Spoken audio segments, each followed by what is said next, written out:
Hello বন্ধুরা, welcome to our YouTube channel officially updates. তো আজকে আরও একটি ঐক্যশ্রী স্কলারশিপ সম্পর্কিত নতুন ভিডিও নিয়ে তোমাদের সকলের সামনে উপস্থিত হলাম। তো ভিডিও শুরু করার আগে একটা রিকোয়েস্ট, যারা চ্যানেলে নতুন চ্যানেলটিকে সাবস্ক্রাইব করো এবং যারা ইতিমধ্যে চ্যানেলটিকে সাবস্ক্রাইব করে তাদেরকে অসংখ্য ধন্যবাদ জানাই। তো স্ক্রিনে আমরা একটা স্ক্রিনশট দেখতে পাচ্ছ। তো SBMCM যারা এলিজিবল ছিল, তাদের ওয়েটিং ফর লট জেনারেশন দীর্ঘদিন ধরে শো করছিল, তাদের কিন্তু আজকে 22 তারিখ আজকে কিন্তু আবারও কিন্তু লট নাম্বার জেনারেট করা হলো।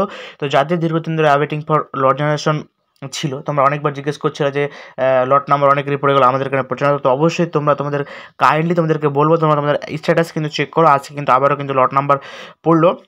গত কিন্তু কিছুদিন আগে একটা লট নাম্বার দিয়েছিল, তার মিডিলে কিন্তু পেমেন্টও ছেড়েছিল। তো আমি বলেছিলাম যে তোমাদের কোনো টেনশনের কিছু বিষয় নেই, যাদের লট নাম্বার পড়েনি তারা একটু অপেক্ষা করো, হয়তো পেমেন্ট রিলিজ করার পরে তোমাদের কিন্তু নেক্সট উইকের দিকে তোমাদের কিন্তু আবার লট নাম্বার দিতে পারে।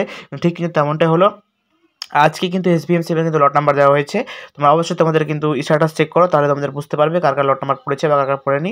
তো অবশ্যই এরকম ইনফরমেটিভ ভিডিও পেতে চাইলে অবশ্যই আমাদের ইউটিউব চ্যানেল অফিসিয়ালি আপডেটস অবশ্যই তোমরা সাবস্ক্রাইব করো। আমাদের চ্যানেল থেকে অবশ্যই সবসময় তোমরা রাইট ইনফরমেশন পাবে এবং রাইট ইনফরমেশন তোমাদের কিন্তু সহযোগিতা করার চেষ্টা করবো। তো অবশ্যই তোমরা অ্যাকাউন্ট স্ট্যাটাস চেক করো, আশা করো তোমাদের কিন্তু লট নাম্বার হয়তো পড়ে গেছে এবং কার কী সমস্যা আছে এভরিথিং ঐক্যশ্রী স্কলারশিপ সম্পর্কিত তোমরা কমেন্ট করতে পারো, আমরা সেই বিষয়ে তোমাদের সহযোগিতা করার চেষ্টা করব। তো আজকে এখানে শেষ করছি, পরবর্তী ভিডিওটি আপডেট পাওয়ার জন্য অবশ্যই চ্যানেলটিকে সাবস্ক্রাইব করে রেখো। সবাইকে অসংখ্য ধন্যবাদ। Thanks for watching.